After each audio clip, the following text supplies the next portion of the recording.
930만 서울시민 여러분, 서울시 의회의 선배 동료 의원 여러분, 서울시 교육청 공무원 여러분 반갑습니다. 행정자치위원회와 운영위원회에서 활동하고 있는 박수빈 서울시의원입니다. 시정질문 시작하겠습니다. 오세훈 시장님 앞으로 모시겠습니다.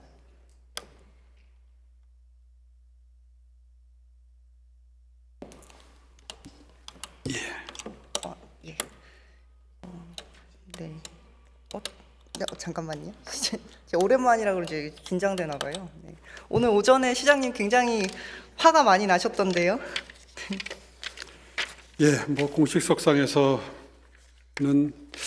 사용돼서는 안 되는 그런 뭐 좀 피차간의 예의는 좀 지키면서도 얼마든지 할 수 있는 얘기인데 뻔뻔하다는 표현을 쓰셔서 제가 좀 그거는 용납이 안 되더라고요. 네, 그래도 좀 과하셨습니다. 최근 오세훈 시장의 언론을 상대로 한 정정보도, 반론보도 요청이 굉장히 급격히 늘어나고 있는데요. 23년, 24년 합쳐도 7번밖에 안 됐었는데 25년엔 20건이나 언중위에 제소를 했고 26년에는 현재 2월인데도 9건이나 했어요. 내용을 살펴보니까 상당수가 한 문장짜리 반론보도에 불과합니다. 주로 내용은 시장 역점 사업들 관련들인데 오늘 오전에도 감사의 정원 관련한 MBC 보도가 악의적이다 이렇게 이야기를 하셨는데 글쎄요, 오세훈 시장의 불통과 언론에 대한 통제 욕구의 발로가 아닌지 싶은데요. 전혀 아니고요. 뭐 의원님 기억하시다시피 작년 하반기 들어서 특히 한 9월경부터 민주당의 아주 집중적인 서울시 행정에 대한 관심 표명이 과도했기 때문에 아마 그 과정에서 언론의 보도량이 폭증을 했고 실제로 정정보도나 반론보도된 내용들을 보면 거의 대부분 서울시의 주장이 받아들여졌습니다. 그러니까 저희들이 아까 오전에 박강산 의원님 언급했던 그 MBC 보도조차도 저희는 정정보도 신청 안 했습니다. 그 정도 제가 악의적이라고 표현할 정도의 뉴스도 정정보도 청구도 안 했어요. 그래요? 그건 해명 자료만 냈더라고요. 제가 반론보도, 정정보도가 인정된 건은 거의 없고요. 거의 반론보도인데요. 20%가 정정보도가 인정이 됐다고 그 기사에 오마이뉴스 기사에 거의 나와 없는데 있습니다. 그 뭐 보기에 따라 20%가 거의 없는 건가요? 반론보도 많죠. 거의 한 문장짜리더라고요.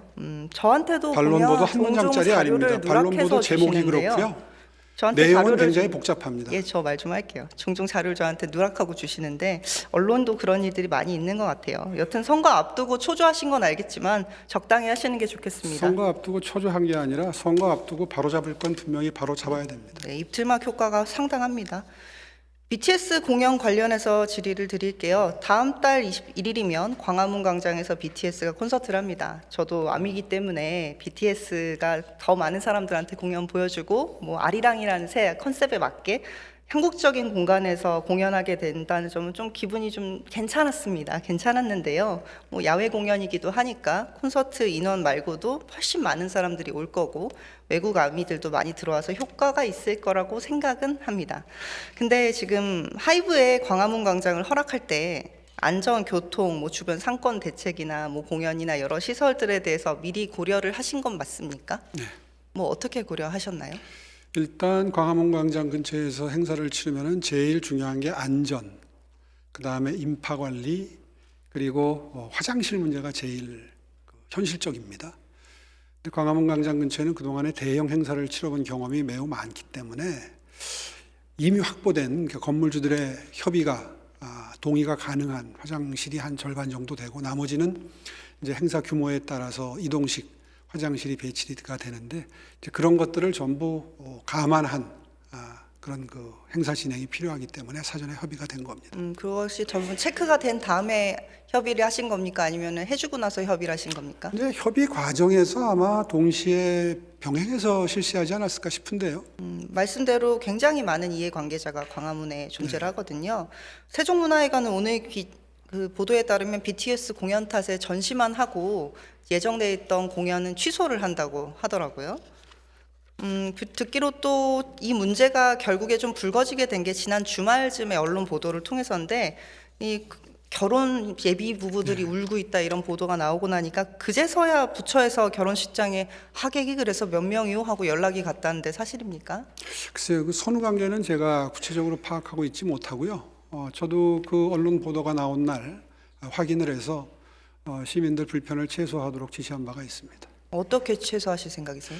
글쎄 이제 미리미리 알려야 되겠죠. 이런 일이 있다는 걸 미리 알려서 그 뭐 예식장을 예를 들어 호텔이 운영하고 있다면 호텔 측에서 미리 알리도록 해서 피해를 최소화하고 손해가 있다면 그 부분에 대해서 사전에 협의를 할 수 있도록 하는 게 아마 나중에 갈등과 분쟁을 줄이는 길 아니겠습니까? 지금 26만 인파가 오기로 되어 있는데 사실은 이 최근에 예식장 하객 수를 최근에야 알리고 확인을 했다는 제가 제보를 듣고 좀 황당했거든요. 이게 뭐랄까 스마트 도시 서울의 위기 관리가 맞나 싶어서요. 이 BTS는 정말 많은 사람들이 좋아하는 대스타긴 합니다. 근데 모든 사람들이 제가 아무리 암이라고 하더라도 BTS의 공연을 위해서 일상을 희생해야 되는 것은 저는 아니라고 생각을 합니다.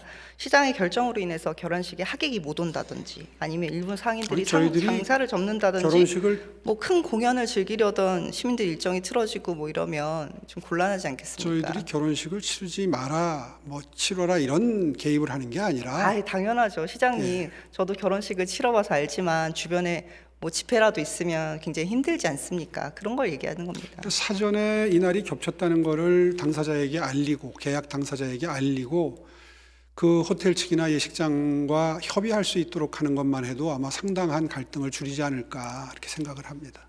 결혼식은 보통 1년 전에 잡거든요. 네. 근데 이거 행사가 정해진 것은 몇 달 전이어서 많은 예비 부부들이 좀 당황하긴 할 겁니다. 그럴 때 시민들이 욕할 대상이 BTS가 될지 서울시장이 될지 조금 걱정이 돼서 그렇습니다. BTS 때문에 이런 일이 발생했다라고 욕먹을까 봐 걱정이 돼서요.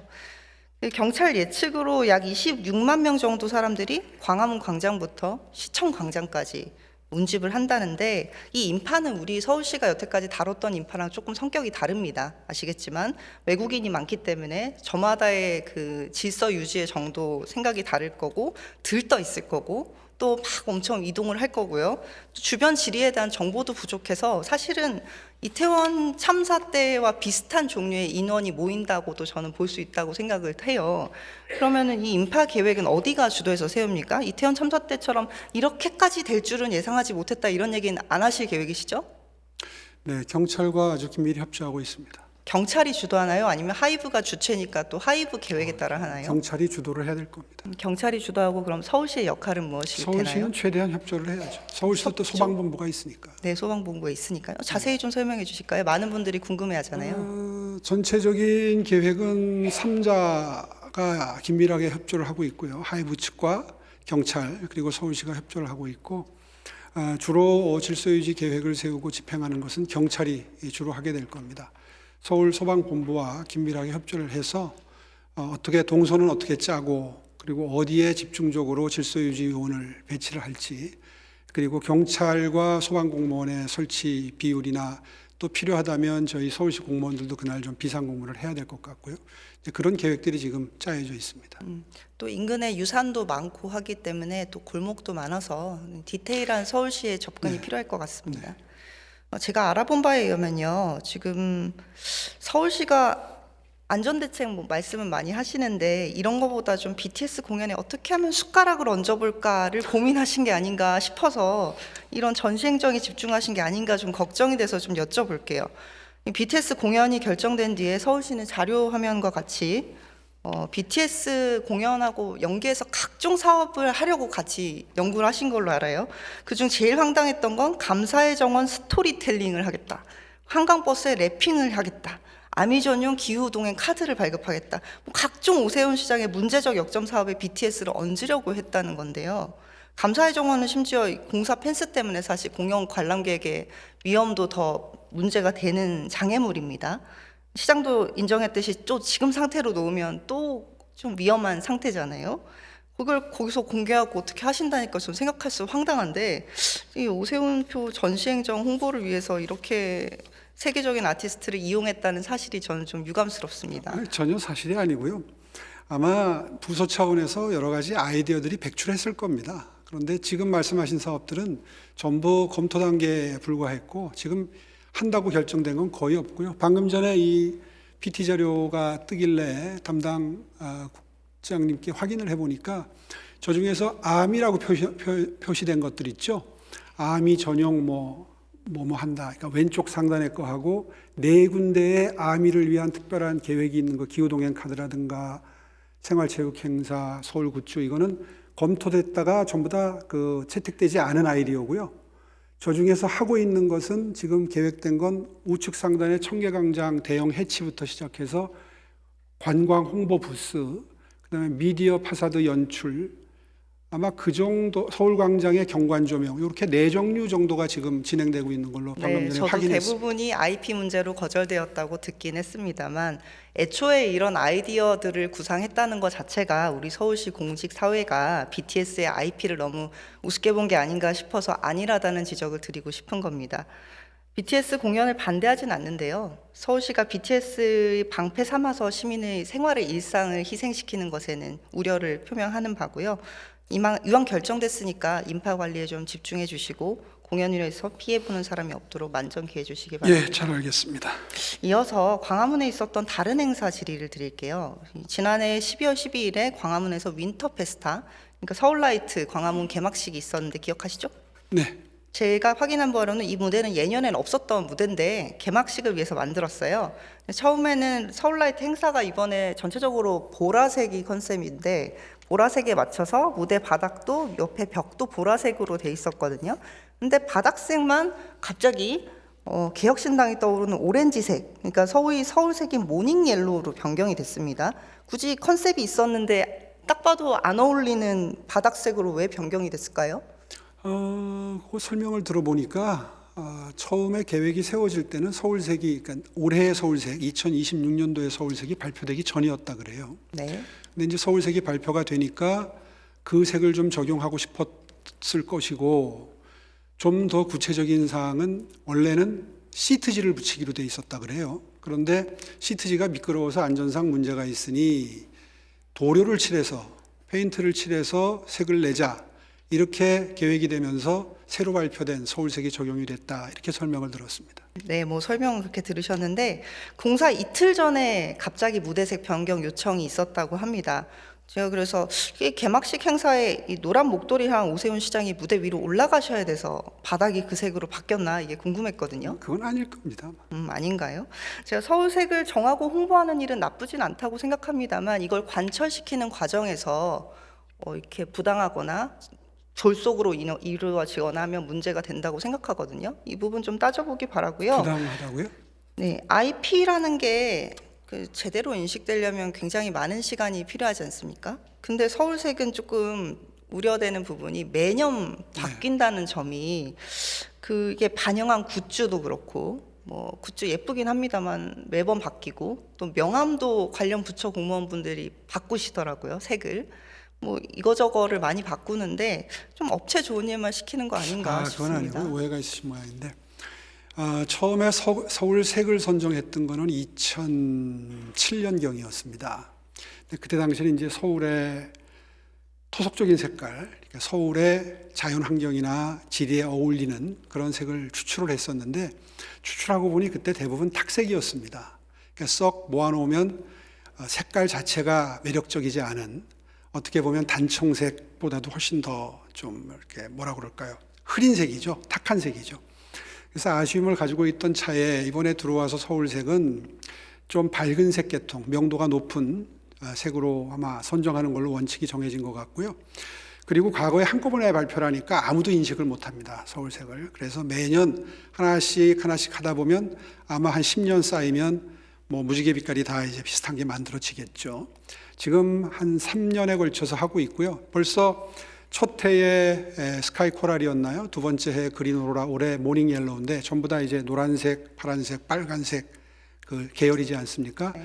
이제는 좀 모아놓으면 제법 색이 나오지 않습니까? 이제 이렇게 해서 계속해서 쌓아가는 겁니다. 그러면 이게 세트로 원래 좀 나중에는 완결된 그렇게 개수가 정해져 있는 겁니까? 그건 아닙니다. 그러니까 계속해서 횟수가 거듭될수록 다채로운 색깔이 확보가 돼서 이제 서울에 행사를 하는데 그때 필요한 색깔들을 아마 추출해서 쓸 수 있을 걸로 저는 기대하고 있습니다. 네, 그래요. 독특한 접근인 것 같습니다. 감사의 정원 넘어갈게요. 감사의 정원 관련해서 시장께서 직접 작년 7월에 받들어 총 형태로 만들어진다라고 쓰셨어요. 네. 근데 며칠 전 CBS 라디오에서는 받들어 총이라기보다는 의장대 서열이죠. 그걸 받들어 총이라고 폄하를 하시는 분은 저는 자유민주 가치에 대해서 생각이 일반 생각과는 굉장히 동떨어져 있는 분이다 이렇게 말씀을 하셨어요. 그러니까 받들어 총이라고 말하면 마치 폄하하는 거다 이렇게 또 논리 구성을 하셨더라고요. 저번에 소개해드린 여론조사인데요. 지난 연말에 한국문화연대가 그거부터 일단 설명을 좀 드리면 제가 쭉 말씀을 좀 드릴까요?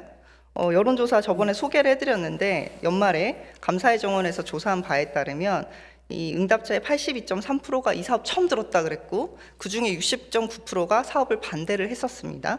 그러니까 제가 볼 때는 오세훈 시장이 이 받들어 총을 반대하는 시민들이 오히려 저는 대다수의 시민이고 시장이야말로 자유민주 가치에 대해서 좀 일반 시민과 생각이 동떨어지신 게 아닌가. 그 본인의 기존 생각에서도 받들어 총이라고 하셨는데 갑자기 이걸 폄하한다고 하시니까 비판에 방어하기 위해서 좀 논리를 왜곡하신 거 아닌가 싶어서요. 설명드리겠습니다. 처음에 이 조형물을 발주할 때, 그러니까 설계를 발주할 때 아이디어를 먼저 공모했던 걸로 기억을 합니다. 그러니까 어떻게 해야 우리 헌법 정신을 상징화할 수 있는 조형물이 될 것인가를 놓고 아마 그 의견을 들었을 때 이 받들어 총 내지는 의장대 사열 이것이 이 자유, 민주, 평화 이것을 상징화하는데 상당히 적절하다 이제 이런 채택이 있었고요. 저 받들어 총과 의장대 사열은 이렇게 이해하시면 오해가 없으실 겁니다. 처음에 그 조형물의 컨셉을 잘 모르는 분들한테 알리기 위해서 저도 받들어 총이라는 표현을 썼었어요. 자주 썼었어요. 저한테 받들어 총은 굉장히 숭고하고 희생하신 분들에 대한 감사의 뜻을 담은 표현이었습니다. 그런데 언제부턴가 일부 언론이나 민주당에서 쓸 때 받들어 총을 평화가 아닌 전쟁이 어떤 의미를 담은 그런 뜻으로 자꾸 그때 김민석 총리도 현장에 와가지고 그런 식으로 말씀을 하셔서 받들어 총이라는 게 내가 가지고 있는 생각과 반대하는 쪽이 인용할 때 뜻은 다르게 활용될 수 있겠구나 이런 생각을 했습니다. 그래서 고민을 했어요. 이거 내가 생각하는 그런 의미가 전달이 안 되니 그러면 뭔가 차별화한 표현을 찾다 보니까 의장대 사열이 있더라고요. 그래서 처음부터 의장대 사열을 쓸 걸 하고 후회를 하면서 최근 들어서는 저 스스로는 받들어 총이라는 용어를 쓰지 않습니다.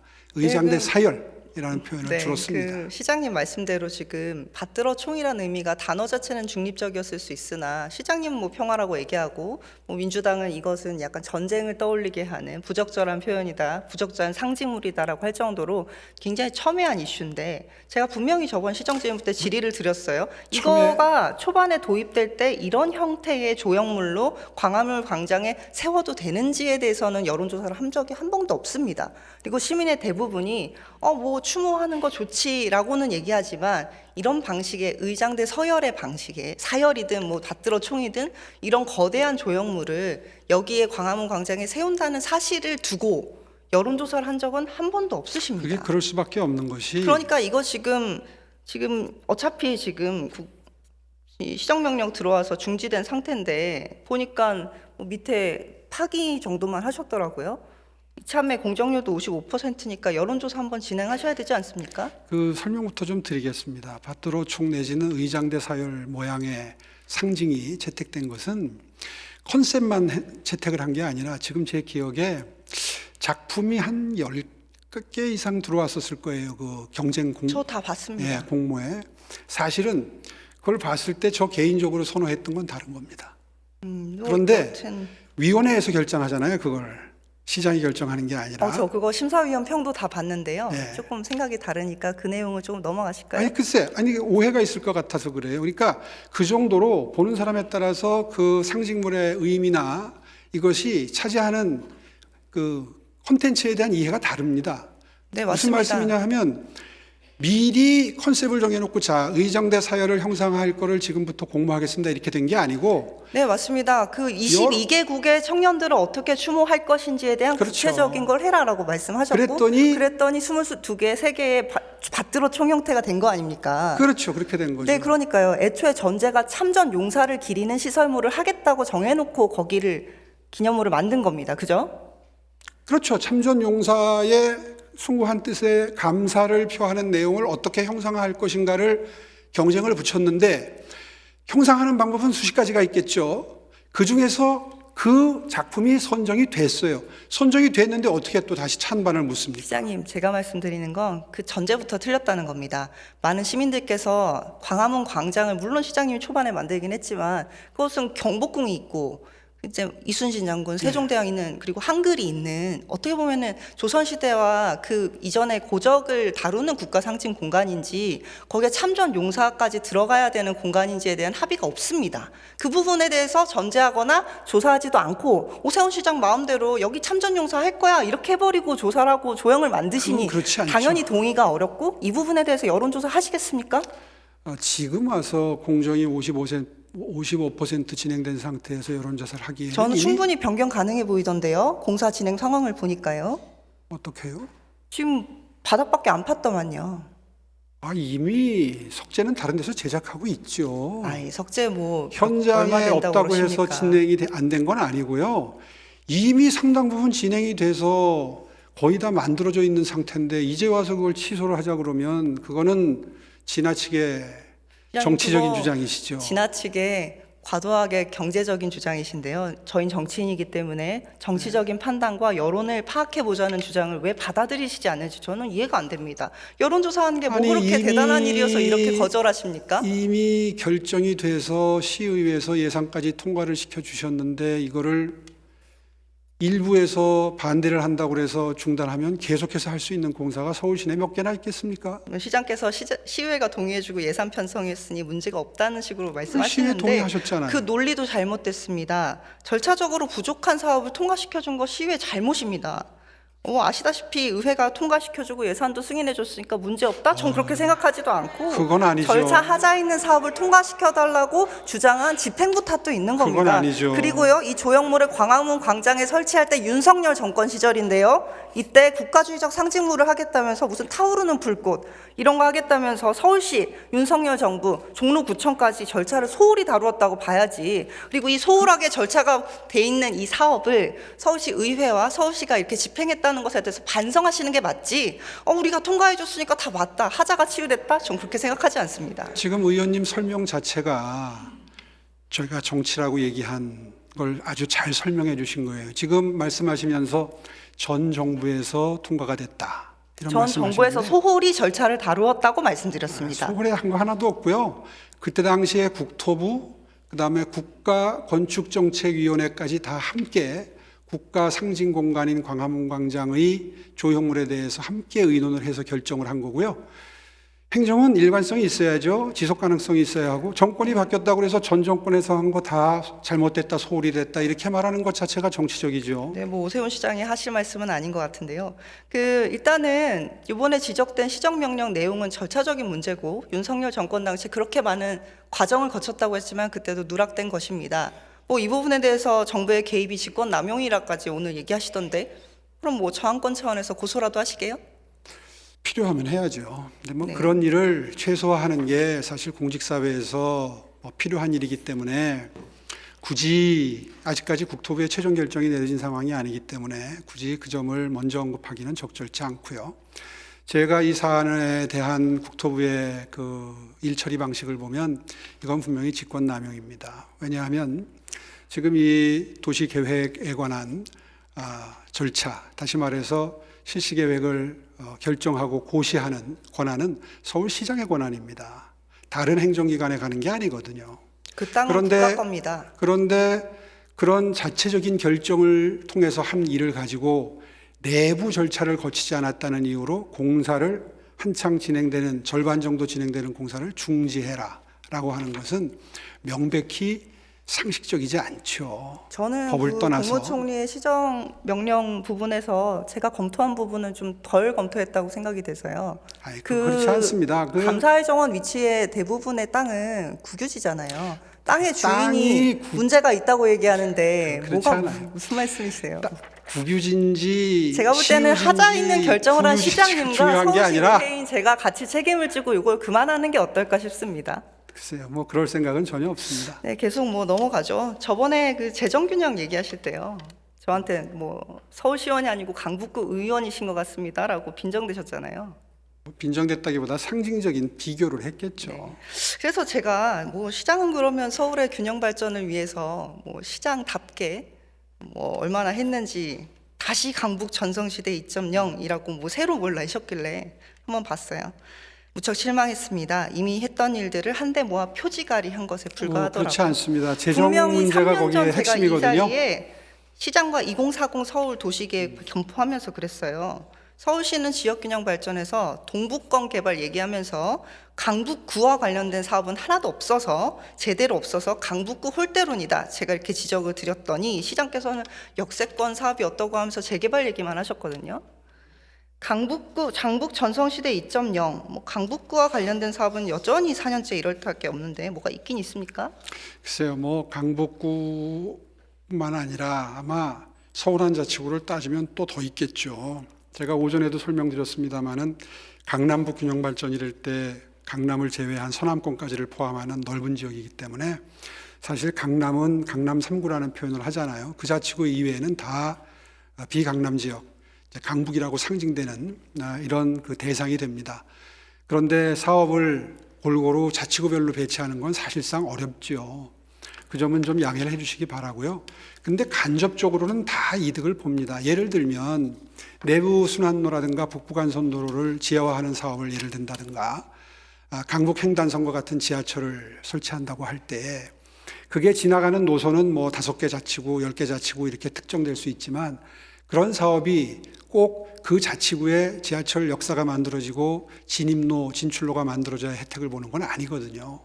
그렇게 좀 넓은 범위로 파악을 해주시고 이해를 해주시면 좋겠습니다. 그 새로 포함된 사업도 있다고 아까 막 말씀하시던데 새로 그 포함된 사업들은 용역이 진행된 상태인가요? 아니면 그림만 있나요? 새로 포함된 사업이 있는 게 아니라 아까 재정이 그동안에 일반 재정을 쓰는 걸로만 알려져 있었는데 이번에 발표를 하면서는 재정을 전부 특정을 했습니다. 예를 들면 16조 원의 재정이 투입된다 이렇게 시민 여러분들께 보고의 말씀을 드렸는데 그중에서 한 6조 정도는 예를 들면 비강남 지역에서 행해지는 대형 개발 사업에서 받아내는 공공기여금을 2조 5, 6천억 정도를 지금 계상을 해놨습니다. 뭐 GBC 얘기하시는 것 같은데요. 아니요. GBC에서 나온 건 GBC 근처에 있습니다. 그건 옛날 시스템이기 때문에 새로 만들어진 공공기여제도는 예를 들어서 강남 지역에 있는 사업도 강북에 갖다 쓸 수 있거든요.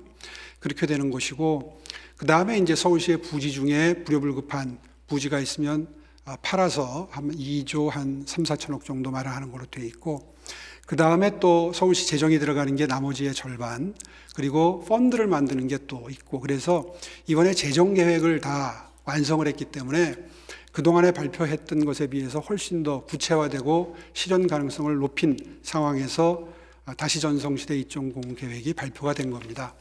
그리고 구체적으로 용역에 들어간 거라도 있냐 이런 질문을 지금 하셨는데 용역 정도가 아니라 이미 착공장계에 들어간 것들도 많습니다. 그러게요. 이미 하고 있으신 것들을 한데 모아서 표지가리를 한 게 아니냐고 그래서 질문드린 겁니다. 그 정도는 아니고요. 그동안에 진행된 초기 단계에 있는 것들을 전부 모아 보니까 꽤 됩니다. 강북 지역에, 그러니까 비강남 지역의 사업들이 꽤 돼요. 그래서 이게 지금 주거, 교통, 문화시설, 그러니까 직주락을 다 포괄하는 계획들이 종합적으로 알려진 바가 없기 때문에 이번에 전부 지도로 표시를 해서 고루고루 강북 지역에 여기저기 분포해 있다는 것도 보여드리고 그것이 재정적으로 이렇게 충실하게 준비될 수 있는 기본적인 준비를 마쳤다 하는 취지의 발표였습니다. 그러니까요. 이미 있던 것들을 다시 모아서 포장을 새로 했다 뭐 그런 거네요. 정리를 해보면요. 16조라는 돈도 그러면 여태까지 앞으로 새로 들어갈 돈이 아니고 이미 쓴 돈도 포함이 된 돈이네요. 그렇지 않습니다. 지금 아닌데요. 예를 들면 지하 고속도로 같은 거는 이제 시작이고요. 네, 시장님 정확히 모르시는 것 같아서 제가 하나만 예시를 들어드리면 동북선은 이미 중간 정도 그렇죠. 진행됐습니다. 동북선은 지금 진행되고 있는 거예요. 근데 앞으로 들어갈 부분도 많습니다. 그 앞으로 부분에 들어갈 대한 비용은 한 8천억 안 되고 맞습니다. 그런데 이 16조 안에는 1조 7천억이 들어 있습니다. 그러니까 그렇게- 이미 사용한 돈도 이 16조 안에 재정 계획에 넣으셨다는 얘기를 드리는 겁니다. 그렇게 그게 이게 계산이 표지가리가 아니고 뭡니까? 그렇게 계산돼 있는 건 저는 미처 파악을 못했습니다. 네, 한번 물어보십시오. 그렇게 돼 있습니다. 그렇게 돼 있어요. 그게 아니랍니다. 새로 더 저한테 들어갈 어제 거. 거짓말하신 분 다시 찾아오세요. 본부장님, 저번에도 이상하게 답변하시던데 다시 찾아오세요. 동북선에는 1조 7천억 원이 전체 이번 계산에는 사업이고 빠져 있을 일부가 포함돼 있습니다. 이런 사업들이 여러 개 따져보겠습니다. 있으니까 확인해 보시고 제가 볼 때는 예산 뻥튀기고 전시행정이며 표지가리 정책이다 정리하겠습니다. 한강버스 질의 드릴게요. 이영실 의원님 시정 질의에 따르면요. 한강버스 배터리가 특히 전기 배터리 같은 거 충격에 좀 주의를 해야 되고 위험하다. 근데 한강버스 선체는 매우 얇은 알루미늄 선체라서 충격에 좀 쉽게 찢어질 수가 있다. 근데 한강이 1월에 얼었었는데 제가 제보받은 영상들을 봐도 얼어있는 그 한강을 쇠빙선처럼 막 깨면서 운항을 하고 있더라고요. 그게 뭐 민중의 소리 기사에도 났습니다만 제가 볼 때는 이게 좀 위험하게 느껴졌는데 한강이 얼지 않은 적은 없거든요. 매년요. 이 부분에 대해서 제대로 대응이 된 게 맞나 싶은 생각이 드는데 어떻습니까? 글쎄 지금 해주신 말씀은 제가 확인을 한번 해보겠습니다. 아마 선장들의 판단에 맡겨야 될 일이 아닌가 싶습니다. 이 알루미늄으로 만들어져 있긴 하지만 뭐 그것이 그렇게 뭐 약체는 아니기 때문에 아마 감당할 수 있을 정도의 얼음인 경우에 운항을 했을 것이라고 짐작이 가고요. 완전히 결빙이 돼서 이걸 쇠빙선처럼 깨는 것은 그건 상식 밖이죠. 확인 한번 해보고 어떤 기준으로 어떻게 하는지 그 결정은 또 누가 내리는지 이걸 좀 실무적으로 따져볼 필요가 있을 것 같습니다. 그 계획은 또 언제 나왔는지도 정리해서 제출해 주시고요. 제가 알기로는 쇠빙선 업체와 계약을 했다며 해명을 한 게 있습니다. 이 부분도 계약 일자와 계약 조건이 명시된 자료 제출해 주시기 바랍니다. 지난해 연말에 올 초 행안부가 한강버스 관련해서 민간 10개 기관이 참여한 합동점검했고요. 결과 규정 위반이 28건, 유지관리 미흡이 39건, 개선 권고 53건에서 한 120건 정도로 개선 사항을 지적을 했어요. 했더니 시장이 저번 주에 중앙일보 인터뷰에서 선착장 쓰레기통이 어디 있냐 같은 지역적인 문제를 찾아내서 시정명령을 내린다라며 볼멘소리를 하셨어요. 시장님, 전선이 손상된 채로 방치되어 있는 게 문제가 별게 아닙니까?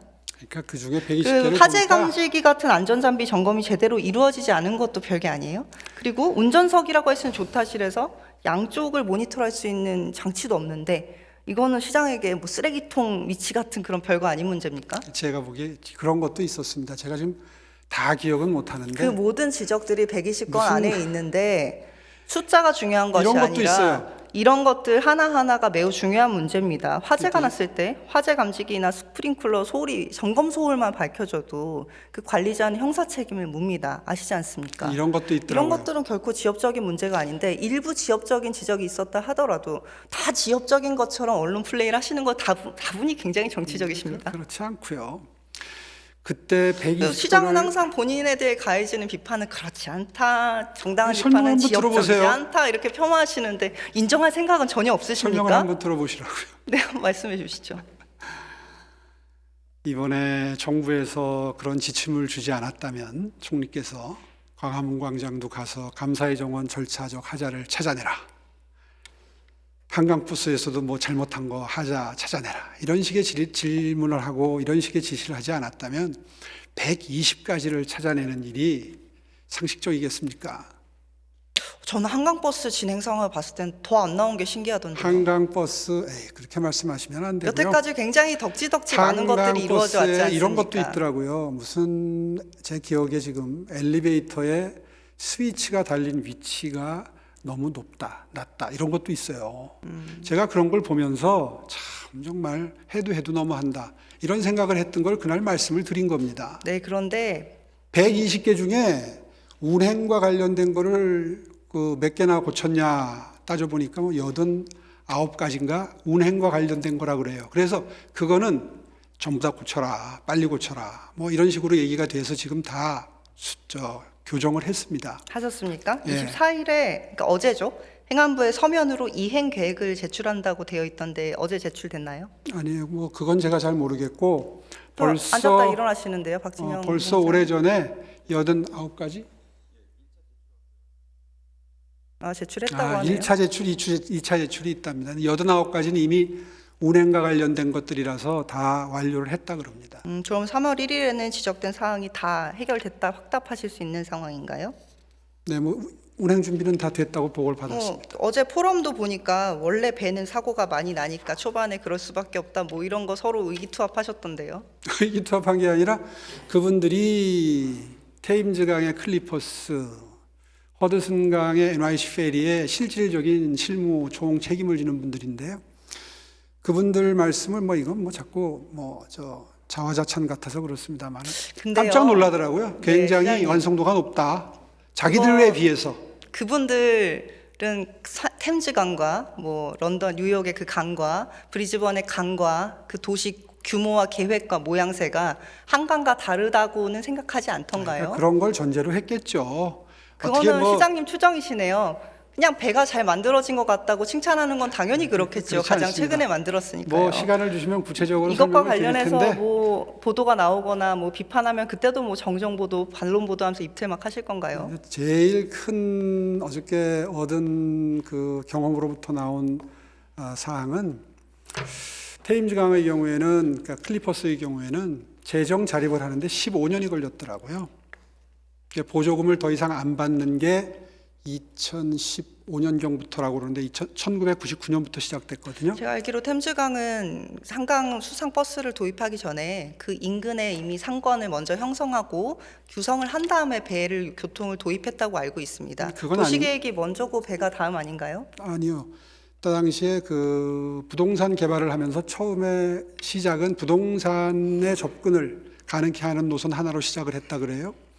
근데 뭐 그런 거 저런 걸 디테일을 떠나서 디테일이 중요합니다, 시장님. 서울 한강 버스가 시간을 문제가 주시면 되는 디테일을 것은 다 말씀드릴 텐데 한강 버스가 문제가 되는 요약해서 것은 말씀드리겠다는 뜻이고요. 접근성이 낮기 때문에 한강 버스가 잘 안 된 거고 수상 택시가 안 되고 있는 겁니다. 그렇지 않습니다. 그건 시장님 생각이고요. 모든 나라의 경험을 종합을 해보면 강이라고 하는 것은 원래 기후 조건, 지형 조건, 그리고 배라고 하는 그 교통수단이 가지는 한계 때문에 다른 교통수단에 비해서 잔고장이나 잔사고가 많습니다. 사고 기준으로 말씀하시는데 통계를 보면 테임즈강은 지금도 연간 400건 정도가 사건 사고가 있다고 하고요.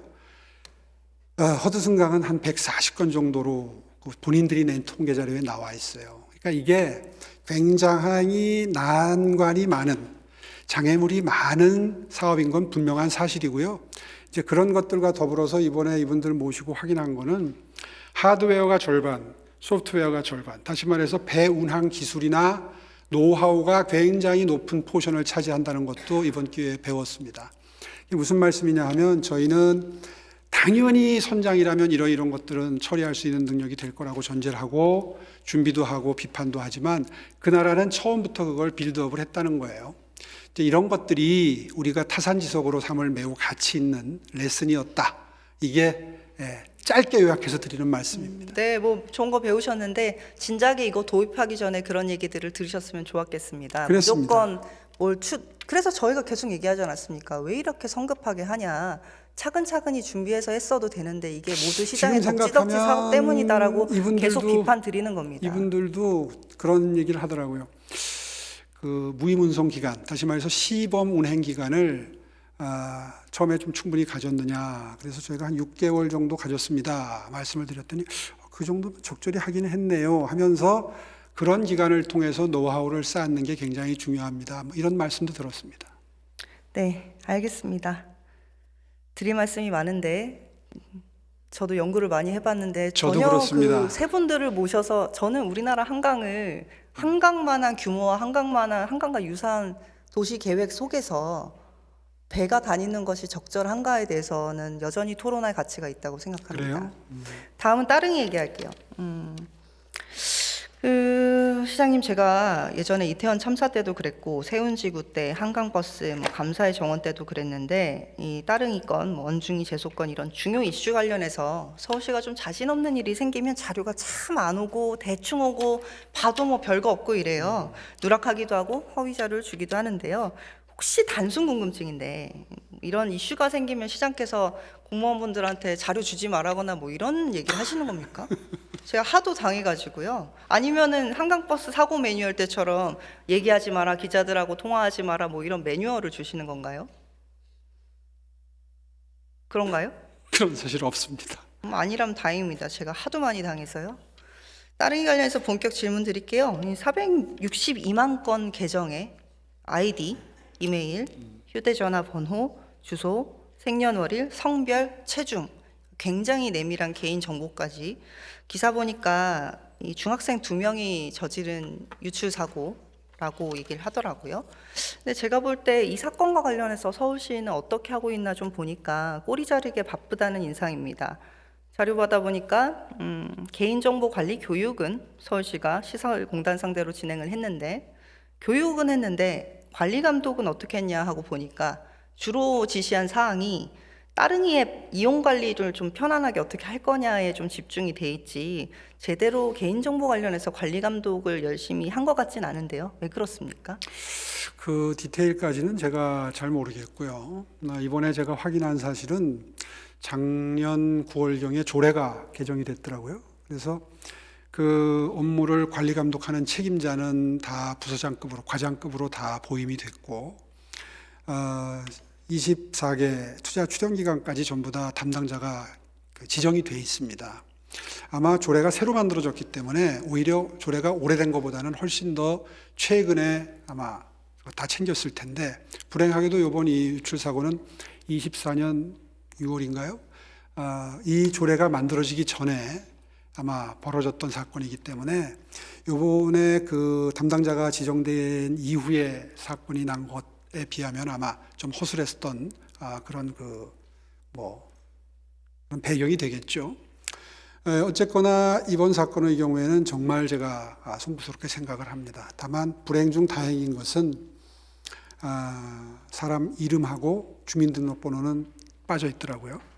그래서 처음에 이걸 수사하는 사이버 경찰 측에서도 저희에게 이런 요청을 했었습니다. 그 처음에 수사를 하다가 우연히 발견을 했다고 그래요, 이 유출 사고를. 그래서 시설관리공단에 통보를 했고 시설관리공단에서 디테일을 자세한 사정을 알기 위해서 문의를 하니까 수사 중이라서 자세한 걸 알려줄 수 없는데 바깥에는 안 알리는 게 좋겠다. 당연히 수사 중이니까 그랬겠죠, 경찰에서.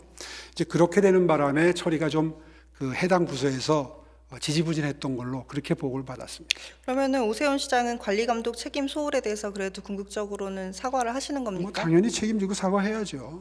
네. 전면에 나서서 이 건에 대해서 사과하신 절 본 적이 없습니다. 서울시 교통운영관이 대리 고개를 숙이고 사과를 하셨던데요. 이 사안이 전 쿠팡 김법석 보는 줄 알고 좀 그랬습니다. 이 사안이 이렇게 된 거를 감안하셔야 됩니다. 그러니까 유출된 직후에 밝혀진 게 아니라 24년 6월 달에 유출이 됐는데 해당 부서는 그게 그냥 사고인 줄 알았던 거예요. 그러니까 유출 사고도 굉장히 큰 일입니다. 그러니까 유출이 된 그게 무슨 해킹이나 이런 거에 의해서 벌어진 게 아니라 시장님, 몇 년 전에 됐든 그게 나중에 밝혀졌든 지금 밝혀졌든 잘못된 건 잘못된 거고 유출된 건 유출된 겁니다. 잘못했죠. 그 부분에 대해서 옛날에 밝혀져서 우리가 뒤늦게 알았기 때문에 대처가 늦었고 어떻게 됐다는 건 변명에 불과하고 순서가 그렇습니다. 사과를 정확히 하시는 게 맞습니다. 네, 제가 지금 말씀드리지 않았습니까? 총 책임자로서 서울시의 산하단체에서 생긴 일이기 때문에 제 책임 범위 하나 있고요. 이 보호 조례가 9월에 만들어졌기 때문에 미처 못했다 뭐 이런 주장을 그 전에는 이제 하시는데요. 체계가 좀 덜 다듬어져 있을 때이기 때문에 네. 지금 그 점을 감사를 시키고 있습니다. 그때에도 조례는 생기기 전이지만 분명히 책임자는 있었을 거고요. 누가 책임을 져야 되는지에 대해서 이번 금요일 날 조사가 종료가 되고 저한테 보고하도록 되어 있습니다. 그 부분 외의 말씀인데요. 시장의 의무 관련해서 9월에 조례가 만들어져서 개인정보 유출 관련해서 발생한 게 확인이 되면, 그러니까 시장은 최근에 그걸 확인하셨지 않습니까? 확인되면 정보 주체, 그러니까 따릉이 이용자한테 개인정보가 뭐가 유출이 됐는지, 유출 시점은 언제였고 어떤 피해가 발생하면 어떻게 하면 최소화할 수 있는지 이런 구제 절차랑 신고 접수 창구를 알려줘야 하는데 개별 유출된 주체들한테 연락이 갔습니까? 제 주변에 받았다는 사람이 없는데요. 일단 이렇게 말씀을 드리겠습니다. 이 부분은 시장이 책무를 방기한 거 아닙니까? 이렇게 설명을 드리겠습니다. 따릉이 개인정보 유출 신고 주체는 시설공단이고요. 이것은 개인정보보호법에 의해서 공단이 정보 처리자로 지정이 되어 있기 때문입니다. 둘째로 개인정보 조례에 따른 시장의 책무는 시장이 정보 처리자인 상황만 적용이 됩니다. 세 번째로 따릉이 업무는 공단에 위탁을 준 사무도 개인정보보호법에 따라 공단이 주체가 됩니다. 이게 법령상 또 조례상 해석이 지금 이렇다는 말씀을 드리고 있는 거고요. 그러나 총체적으로 정치적인 책임을 제가 져야 되는 총 책임자이기 때문에 그에 대해서 제가 아까 송구스럽다고 말씀을 드린 겁니다. 공단은 이 조치를 했나요? 받은 사람이 없던데요.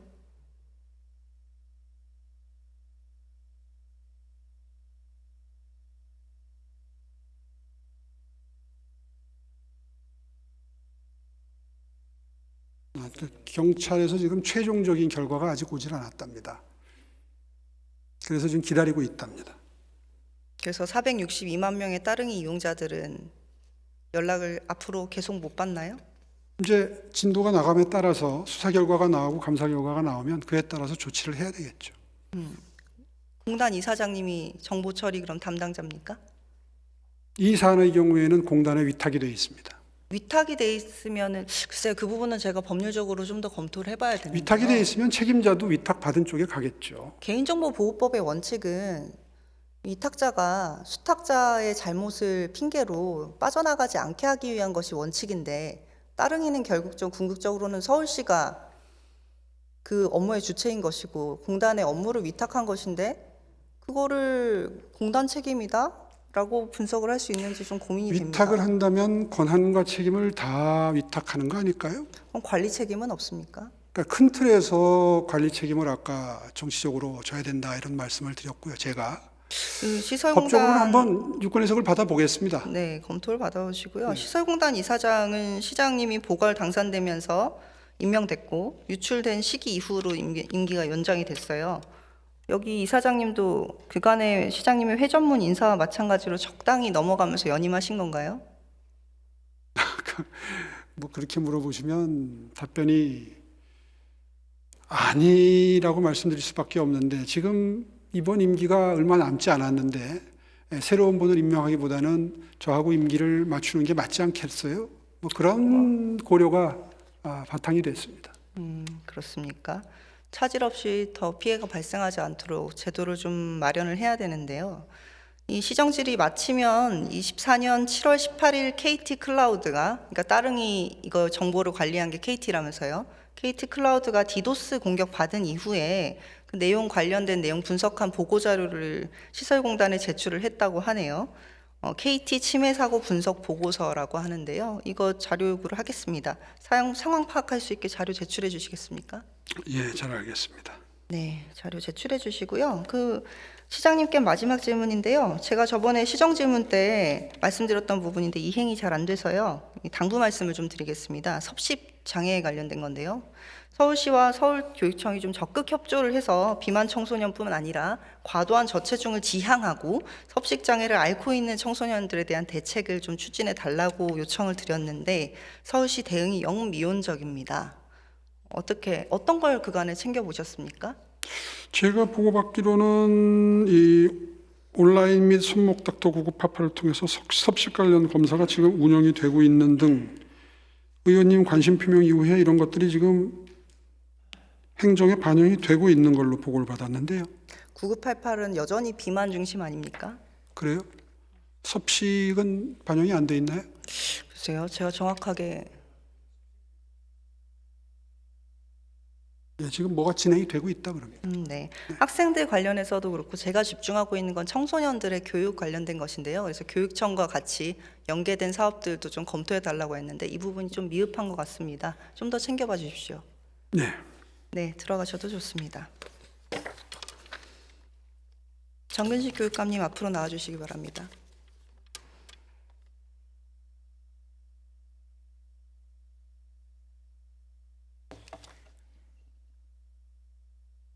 네, 교육감님 안녕하십니까? 저번에 제가 섭식장애 관련해서 서울시와 협업을 부탁드렸는데 교육청은 어떤 노력하고 계십니까? 그 작년에 우리 섭식과 관련해서 카드뉴스 형태로 학생 수준별 맞춤형 교육 자료 다 완성해서 배포를 했고요. 제가 지적드린 이후로 추가 배포하신 건가요? 그 후에 그리고 이제 2025년도 9월 1일 달에 우리가 이제 마음건강 종합계획을 세워서 그 안에 이 섭식장애 관련된 그런 프로그램이 포함되어 있는 걸로 제가 제가 파악을 했습니다. 그거 한 건 있더라며 더 하시라고 말씀드렸는데 뭐가 없었나 보네요. 그 섭식장애는 별도의 항목으로 되어 있지 않고 이게 이제 아시다시피 이 섭식장애라고 하는 것이 이제 정신적인 문제로 음식 섭취에 장애가 생기는 질환이잖아요. 그래서 마음건강 종합계획 속에 이 문제가 포함되어 있는 걸로 그렇게 편제가 되어 있습니다. 추가로 더 노력하신 사항은 말씀 주실 수 없습니까? 그 이후에 이제 2026년도 우리 예산에 전문가들이 학교 방문을 해서 하는 그 예산으로 2억 3,800만 원인가요? 그 정도 지금 포함이 되어 있고요. 그래서 교원 대상 조기 인식 교육 그리고 보호자 대상 상담과 소통을 강화하는 방향으로 지금 계획이 지금 실행이 짜져 있습니다. 2026년도에 그런 방향으로 아마 실행이 될 것으로 생각이 됩니다. 네, 모쪼록 잘 부탁드리고요. 추가로 제가 이번 교육청 업무 자료 보면서 조금 실망한 부분 말씀드리겠습니다. 예. 교육청이 지역사회와 함께하는 정책 전략을 많이 홍보를 하셨는데 지역사회가 교육감님도 아시는지 모르겠지만 편차가 심합니다. 지역사회 자원이라는 것도 편차가 심한데 지역 자원을 활용한다는 측면에서 보완하기 위한 정책은 제가 발견을 못해서요. 이 부분에 대한 인프라를 강화하기 위한 내지는 인프라 그 운영비